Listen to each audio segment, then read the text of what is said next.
listening to the No Labels, No Limits podcast with best-selling author Sarah Box, where you get the inside scoop on the steps action takers and decision makers take to align their purpose to their principles and achieve their goals in business and life. We focus on the mantra, no labels, no limits, no excuses. And now, without further ado, please welcome your commanding coach with plenty of chutzpah and heart, Sarah Box. Hi there, everybody. This is Sarah, your host of the No Labels, No Limits podcast. And as you know, this is a podcast all about shedding our limiting labels and beliefs so that we can live the life of our dreams. And most importantly, open up opportunities for those around us. This week, we are joined by Denise DeAngelo. I'm really excited to talk to Denise. When I did some research and read about her, she has some interesting things in her own journey that I'm excited to learn more about. But let me share a little bit about Denise with you before we bring her on. She loves the Enneagram, which is the focus of our conversation today, most of it, not all of it. But she's found that having that internal mapping system helps us all discover who we are at our core, and it can be life-changing. Because as we learn about the motivations that drive us to uniquely think, act, and feel the way we do, we become more aware of our greatest gifts. And it also comes with some uncomfortable truth. Amen to that. I have learned some about myself. Her company, A Place at the Table LLC, was formed out of her own journey towards self-awareness. And this is important because Denise was introduced to the Enneagram during a season of complete unrest. She had unhealthy patterns that had been working for her in her early 20s and 30s that were no longer serving her or her relationship with others. So Denise says that when she experienced the Enneagram, she felt vulnerable and exposed, which is honestly really common. Because it was as if a veil had been lifted and she actually saw the hidden parts of herself for the first time. And what she realizes today is that the Enneagram was actually an invitation for her to consider a survival tool that would help transform her life personally, professionally, and spiritually, which I totally agree with and love. But today I want to ask Denise to share more about her own journey as a 2 with a wing 1, how we can change our unhealthy habits once we know our type, and depending on time, what types we are most compatible with in marriage. And what do we do if our partner is not in our most compatible zone? So now with that, don't freak out, you guys. If your partner's not in your most compatible zone, this is not a recipe for dump your partner. I just want to tell you that now if you're starting to get nervous. With that, let's welcome our guest, Denise DeAngelo. Hey, Denise. Hi there, Sarah. It's such a privilege to be here today. I've been looking forward to this conversation, and I can't wait to see what comes out of it. Me too. Well, I trust, and I've never been led astray on this. I trust that what comes out of the conversation is exactly what someone who's listening today or on replay needs to hear. Beautiful. Yes. All you got to do is show up and shine as Denise, and it's all good. Oh, excellent. So as our listeners know, I like to start by asking our guests a similar question, and that is whether there is something that you do every day, Denise, that keeps you living true to your own purpose and calling. Yeah, that has, I have to say, developed with time. But at this point, I would say some of the practices that I have in place are that each morning I set aside a time to center myself, which involves a few minutes of really just sitting in silence with some slow breathing and really trying to practice being present in the moment. I usually choose a word or a phrase to help me recenter if I start to think about what the day might bring or I begin to feel anxious after that. And then I read a brief devotional or a passage of scripture sometimes and journal if something comes to mind. But like I said, this is not something that comes naturally to me. This is a newer practice. And I kind of, as a 2, sometimes my mind races and I'm just like already on with the day. And so I kind of have to wrestle with myself in the morning to do it. And then when I've done it, I'm like, this was such a gift. Why do I fight this? You know? Indeed. So, why do we fight those things? I don't know. Well, the practice, I always think, because I think all of us face this in one way or another. There are things that, whether it's taking time for yourself or something else, we can squeeze those out because we think we should be on to the next thing. Yes. When in fact, if we take that time, the next thing just flows. Even if it's a tough next thing, right? It's like, okay, I'm centered, I'm grounded, whatever that means. And I'm ready to go, versus like you're saying, it's ready to jump into the day. And then it's like, boom, boom, boom. But we necessarily aren't doing that from our best place. Yeah, that I would agree with that completely. Well, let's start at about you.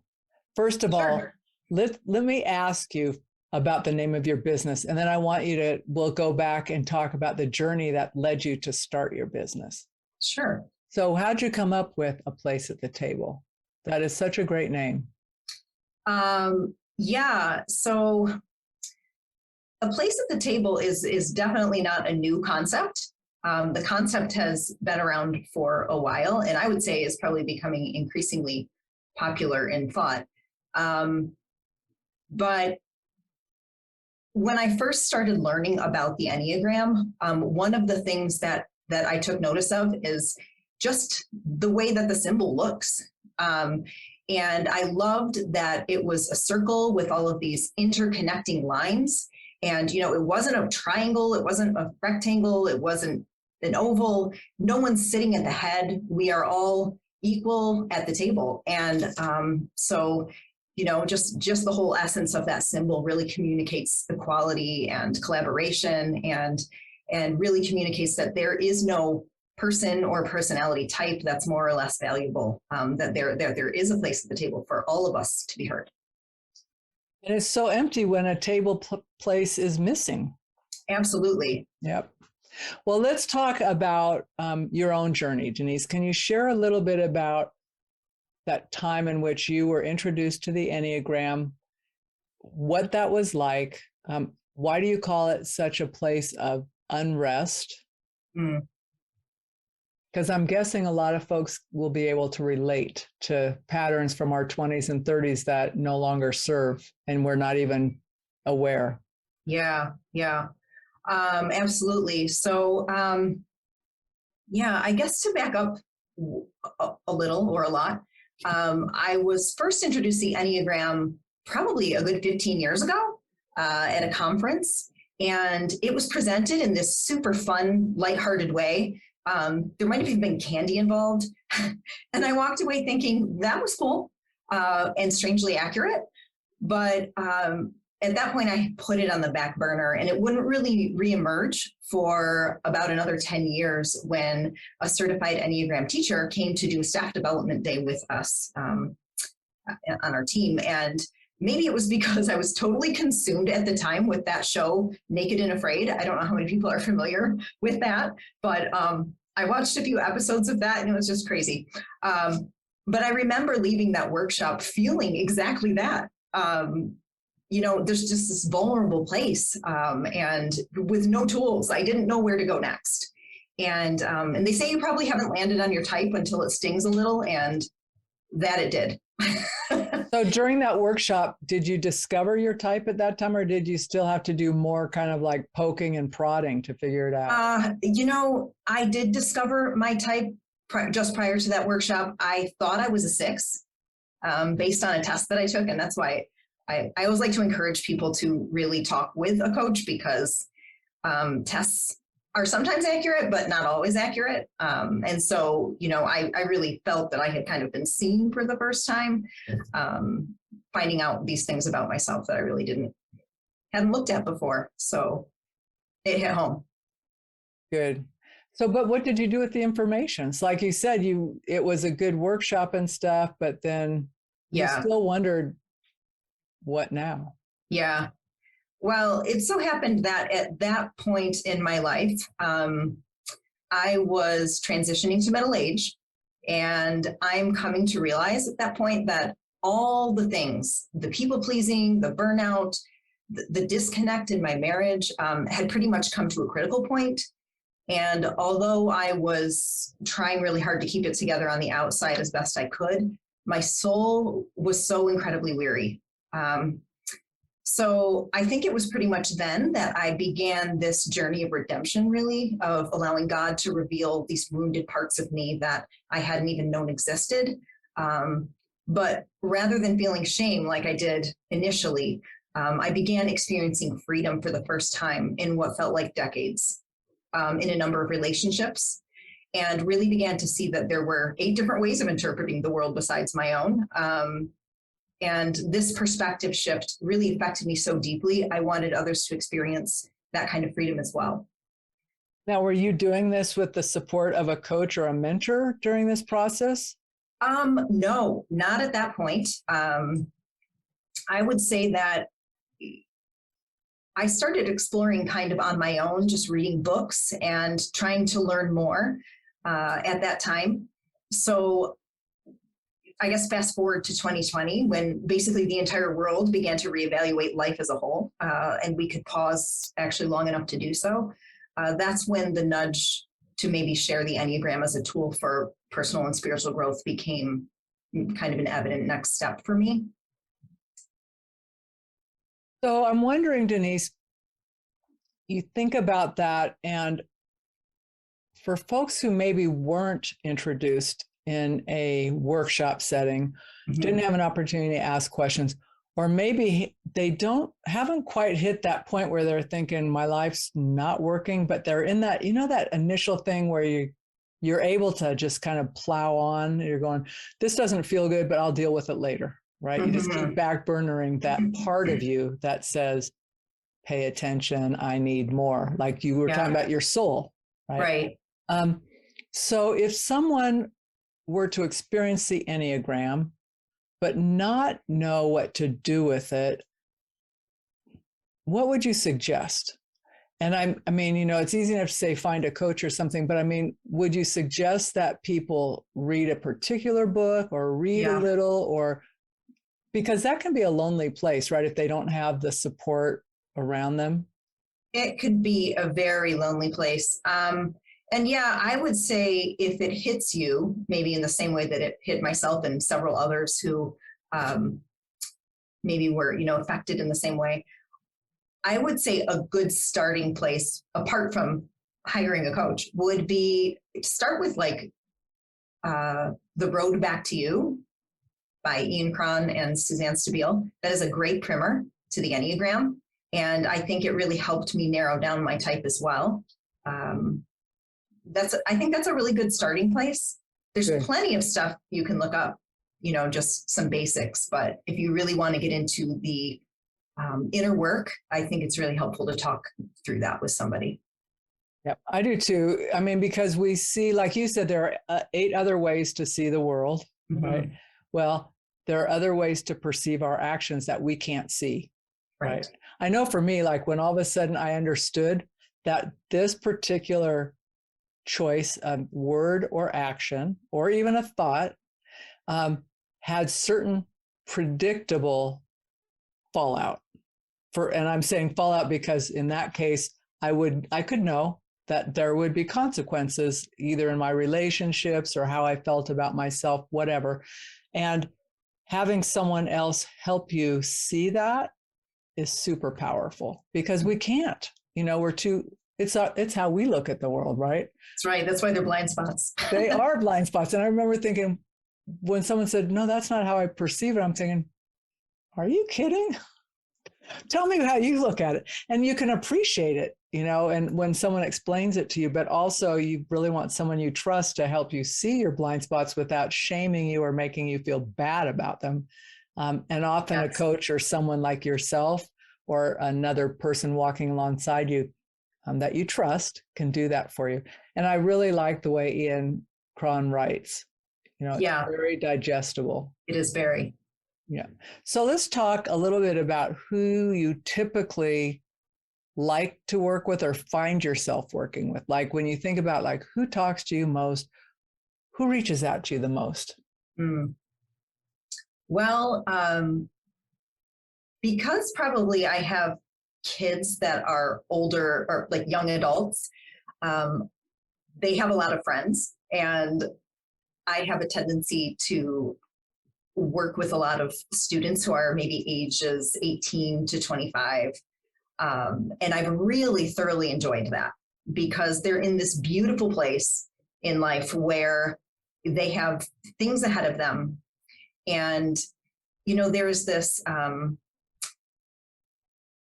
guess, this receptiveness, I want to say, to emotional health with this generation, and they want to know all about it. And so I just feel like it's a particularly great time to learn about yourself. And maybe it can help you understand moving forward, some of the decisions that you help guide some of those decisions, I guess. I agree with you. I mean, I think about being that age and some of the decisions I was making on my own for the most part. And having someone or a tool that helps me go, okay, am I making this for me, or am I doing it in reaction to an expectation or a role, right? Right. Am I in my true story or the story someone else has created for me? Right. You will need to be this when you grow up or that when you grow up. And sometimes we just dutifully follow along. Yeah. So what are the kinds of questions? So I'm thinking about that particular group, and then we'll go into relationships because I know listeners are going, no, get to the relationship stuff. But I want to know, like with those kids, I consider them kids, but they're young adults, super smart. What kinds of questions are they asking you? Or what kind of challenges do they bring to you that they're hoping to learn and move through this work? Well, I think that, they're growing up in an entirely different generation. So when I'm talking with them, my frame of reference is connecting and connectedness. And I just, as humans, we all need that, right? Yep. But I feel like in part, a lot of this generation, their version of connectedness is very different. And so to be able to just talk through some things that relationally feel like maybe basics are a little bit more challenging, to a younger person today, because relationships are primarily through social media. And, that's the way that they're connecting. And sometimes that connection can seem real, but it's not real. So, and it can be really shallow too. Yeah. So trouble navigating relationships is like a really, really big deal a lot of times, and a lot of anxiety. We talk about a lot of things that make them anxious. Well, that makes total sense to me, right? Because everything's fast. If the people that you count on for support are in the internet, right? Mm-hmm. And maybe they're true friends. I'm not doubting that, but they're not the people you're going to turn to and have a deep conversation unless you've developed that relationship over time. Right. And it can be hard to jump into the deep end of the communication pool sometimes. Right. Okay, now let's I found them to be great to work with, though. They're just, I learned so much from them. Yeah. Isn't that the best when you work with people and all of a sudden you're going, oh, thank you for that, because you learn. Yeah, they get a bad rep sometimes, and I get to see a different side of them, so that's always a gift. Yeah. I've got some teenage grandkids, and they're amazing. They're super smart, and I'm just thinking, I had to do shuttle service because my husband was sick, so I picked up and I could tell when he got in the car, he was vibrating with information. And it's 10 minutes to his house. I said, okay, Spill, you got 10 minutes. Tell me everything you need to tell me in 10 minutes, right? It was all that 10 minutes plus another 10 until his mom drove in after work and parked. I says, I'm booting you. You get out of the car. I'm going home to cook dinner. And he goes, okay, tell Grandpa I'll follow up. Right. But it was like that's that. What grandparenting is all about, right? Oh, but the stuff he was talking about was so important and so smart, I guess, and it was just great. I felt like what a gift that I got to be a shuttle service. Yes. And isn't the car sometimes the greatest place to have those conversations? It is. Right. I just turn everything down. Right. Bring him a soda. Like he likes his diet root beer. So anyway, let's talk about what the listeners are waiting on. Talk to us about relationships, how we can know what are our best matches, and what the heck if we're not in a relationship with our best type match. And I'm going to let you lead from where you want to, Denise, because I know you know this in a way that's better than I could ask you. Well, first of all, I know that there's a lot of information that you can find out there concerning what is a compatible type combination versus what is not. And I would have to say it's rubbish. When we are self-aware and when we're in a healthy place, I don't care what type you are, you're going to make a great match with somebody else that's also in a healthy place. And so I think that as couples, it's really, really important for us to do our own inner work, not to try to change the other person, which can be really tempting sometimes. I know we're all really guilty of that, but really just to pay attention to what's going on in ourselves. And if we can show up in our best way, then we are going to be healthy for each other. And it really doesn't matter what the type. Yeah, I had read some of the rubbish stuff and I'm thinking, my husband and I are definitely not compatible. And yet here 21 years later, I'm thinking, well, I wouldn't have anybody else. Yeah. I totally get him. But having learned the Enneagram, I also can see where I can, even though we have the same type, we have different temperaments. Yes. And so like, I now know those things that I do that kind of tweaks him quick. And it's all I've done is work on me, right? But I've noticed a shift because I'm no longer like thoughtlessly tweaking somebody and just can go, Sarah, if you're just doing that to protect yourself or make a point, what is your goal here? Right. But knowing me helped that, right? Yes. But there are some partnerships that might seem more foreign to one another. Let's say, right? Uh-huh. At the beginning, right? You might be going, okay, I get that there are different perspectives of seeing the world, but honestly, I don't get that perspective.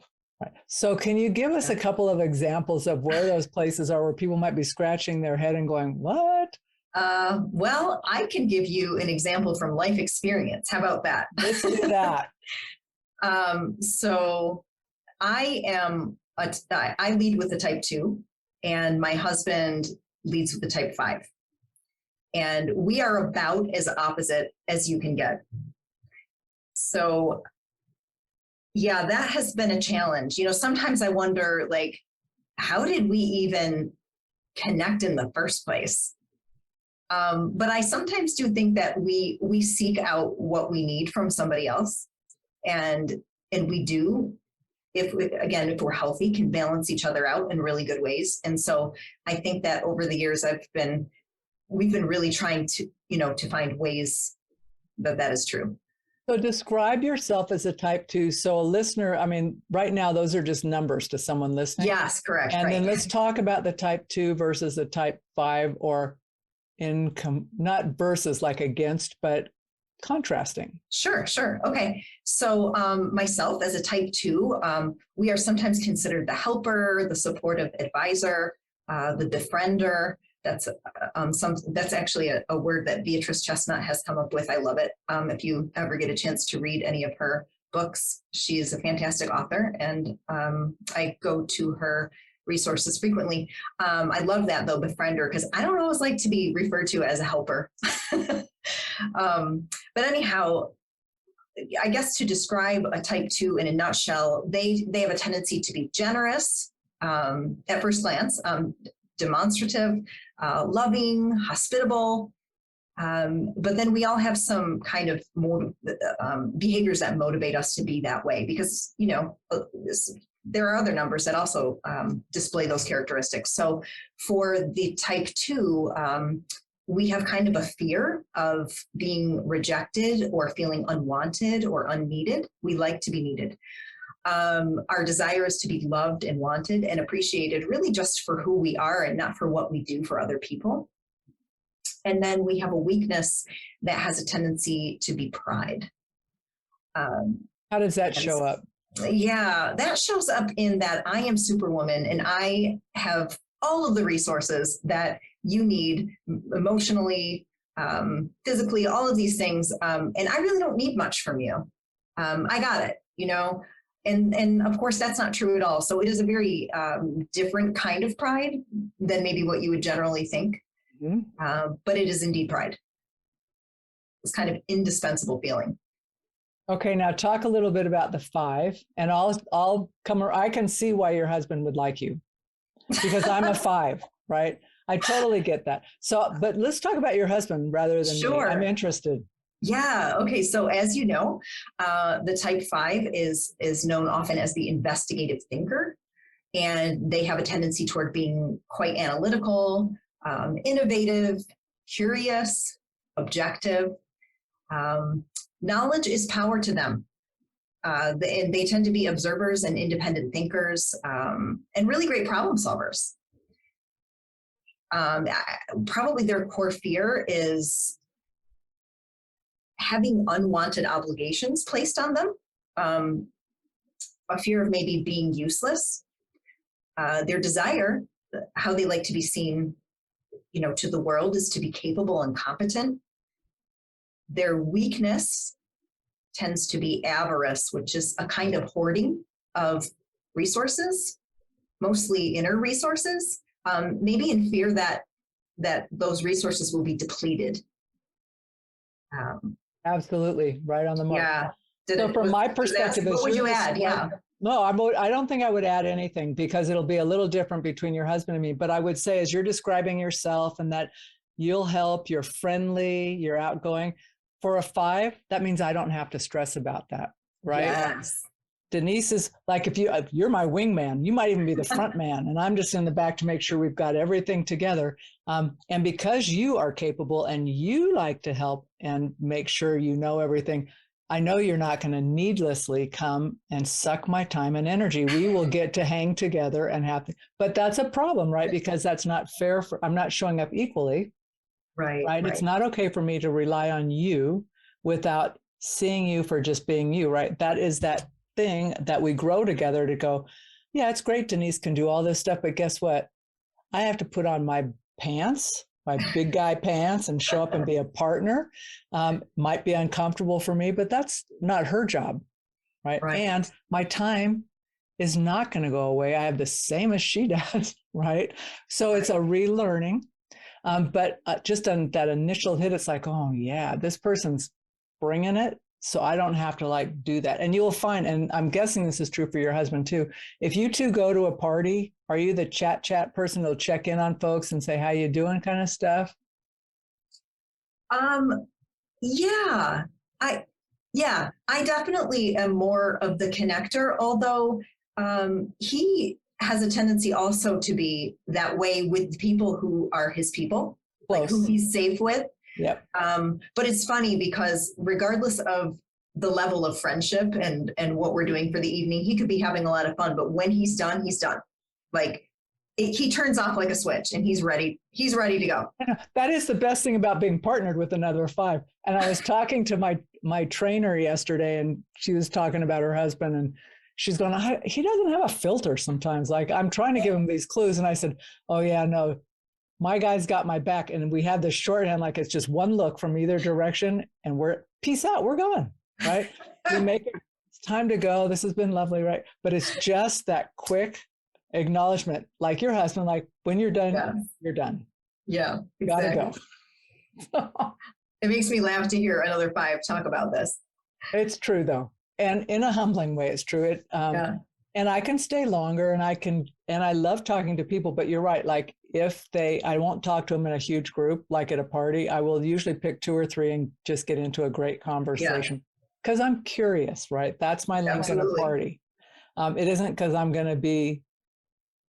not driven by being a nice person. I like to be nice, but it's I'm just interested in them. What are they doing? What's going on? How their kids are, and all that kind of stuff. So, you talked about when you first came into this, and this is a personal question, but you said your marriage was tough. You were not. Is this the same husband, or have you remarried? That's a good question. Well, I don't know. Same husband. No, that's a fantastic question. It just makes me welcome to my cocktail party. I would ask you this at the party, Denise, you were not there. My goodness, we just met, Sarah. I'm nosy. Yeah. I love it. No, it is the same husband of 25 years. It'll be 25 years this August, I'm happy to say. And Yeah, I think, as you mentioned before, which is completely accurate, things that work in your 20s and 30s, they work until they don't work, Right. just like anything else. And I think you get to a point where you look at each other and say, wow, our kids are almost out of the house. I have to spend the rest of my life with you. And we need to figure out a better way to do this because we are on completely different pages in so many ways.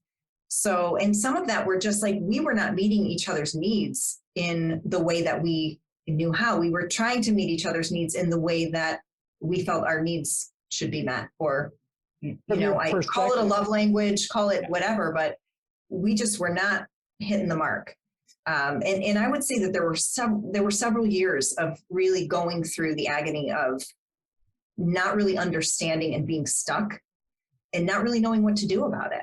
So I feel like when I did start to learn more about the Enneagram, and, of course I consumed all of this information to find out how my brain works, but then I moved very quickly to my husband and family members, to just see like big picture, how does this all work together and how can it? Because we can't continue to go on like this, So what was the experience of your kids as you two were figuring all this out? Because it would seem to me, this is an assumption from my 5 viewpoint, but as you two started figuring this out, the energy and the experience of being in your home must have changed. We haven't really had much of a formal conversation about that. But yeah, I would definitely say that since we all are a little bit more familiar with what drives one another and what we need from each other, I would say that it has definitely created a warmer climate in our home. Just being willing to understand and maybe to ask questions if we don't. So what today lights you up the most about coaching and helping people with the Enneagram and through the Enneagram? I'm a natural connector. And I really believe that in order to have a strong family, first and foremost, the foundation needs to be very strong between a husband and wife. And so I feel like if that is strong, then the rest of everything will kind of fall into place. And I just really feel like it's exciting to think that we can understand each other. Like we have this opportunity and this tool to really learn about one another and to work on ourselves. And I just feel like it just provides this great opportunity to, to open communication. And that's exactly what it's done in my own family. And I'm seeing that in, with some of the people that I've worked with so far, which is really great because, if I feel like I'm helping someone, that's like a zing to me, Little dopamine hit for my friend Denise. Exactly. Yeah. Well, and it also reinforces that you're on your path as well. Yeah, I would say that it does. Yeah, it's an encouragement. It's kind of a wink from above to say, yeah, you're on the right track. You're doing this. So I'm going to now pretend that I'm a person in a relationship. I'm one of the two. I could, if I'm a guy, I could be the guy or the wife, whatever. I don't think it matters, but I'm listening to you. I'm thinking I really need to figure this out for our relationship. But at this point, I do not think my partner is going to fly with this. Could I call you and could we talk through stuff? I mean, can you help me get myself squared up and then be able to bring my partner on board as we progress? Or how could I proceed without waiting for someone else to say, oh, I'll do this with you? Yeah, I feel like often people aren't necessarily always starting out on the same page, that sometimes it takes one person to just take that first step in acknowledging that there is a problem and that you're stuck. Because to be honest, sometimes we're stuck in ways that are really difficult to share, even with the people that are closest to us. And so sometimes it really does help to just, go see a therapist or, consider talking with a coach. And I really do think that that's helpful. So yeah, I would definitely encourage somebody to, even if someone isn't along for the ride with you. I know my husband wasn't at first, he's just like, oh my goodness, what does she have going on over here? This Enneagram thing. And it took a while, for him to really kind of latch on to that and know that he could benefit from that too. So. Were you encouraging him to latch on, or was he just watching you do your thing? Oh, I definitely was encouraging him. I would show him, I would print out things about the two and say, here you go. You want to know some stuff? Because, if you want us to connect, here's what you need to know. And I would also read, some things about him and show him things. And I think he kind of raised an eyebrow at a few of those things when he realized that, yeah, this does describe me in a strange, correct way. So yeah, he became. Well, you weren't using it as a tool against him. You weren't saying, look at all this stuff, right? Only when we're joking. But yeah, definitely should not be used as a tool to damage people in any way, because then it's not helpful and it's not therapeutic. No, and then you will need another therapist, right? Then you will, absolutely. I mean, that's harmful to do that, to intentionally like blame somebody or shame somebody. Right. So, okay, so you have a business. You also do typing interviews. You have a coaching package. What is an offer, or like, say I come to you, is there something that I would benefit from you? Do you have a bonus or something I could learn from? I do offer a complimentary typing session when a package of 6 sessions is purchased. I do like to offer that because I feel like it's a really important place to start. We can all start with a test, but then I like to really get into talking with someone to be sure that they feel comfortable with, a number that they were ascribed. So yeah, so I would say that's kind of a fun, and I enjoy those too. They're always a lot of fun. It's a lot of questions and people find out a lot about themselves. Well, and you're right. Like the numbers don't always line up perfect. Recently, I did a typing session, actually a debrief after they had done a thing. And this one gal says, yeah, I came, and her scores were super high in that type. But as we went around and she learned about the different types, and I said, does this feel like almost like wearing glasses, closer to this way or this way? But at the end of it, she goes, oh, my motivations, I can see my outward action might look like that, but my motivations are really this other number, right? Yeah. And so she really was able to wind it tight because she understood more. And so that complimentary typing session that you're offering, Denise, is super valuable for folks, just to do. And then of course, then they can get into your 6 sessions and really learn more about themselves and how to apply it. Yeah, definitely. It's really helpful. Yeah, I was recently talking with someone who, for I would say about the past 10 years, has thought that she was a 7, and she's now determining that she was a 2. She's now determined that she was a 2, and I know that those 2 numbers are like other numbers, very much that they have lookalikes, and so 7s and 2s are very much like that. And she just realized that no, she's in the heart triad. She makes decisions based on those emotions and from her heart first.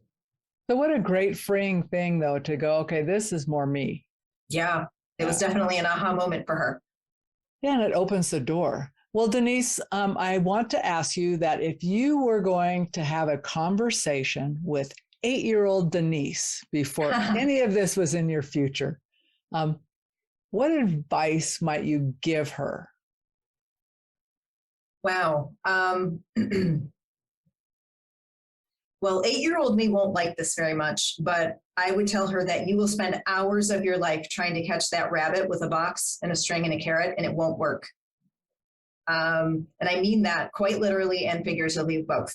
Like I actually did that. And also, probably more importantly, you will always be tempted to compare your weaknesses to others' strengths. So just be you.